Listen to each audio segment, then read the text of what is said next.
The position of the occlusion line will determine where the incisal edge of the future 3D design will be placed.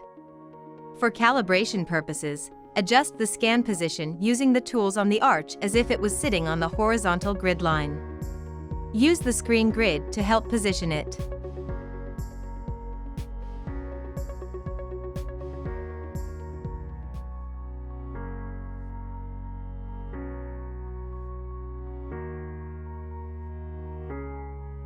Scroll up and turn the symmetry sign off to move the line freely.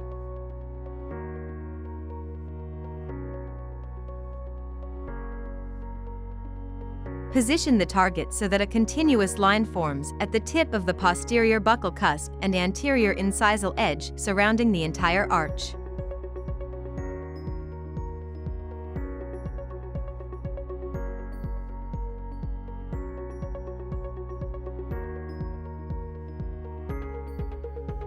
Tap Next to continue.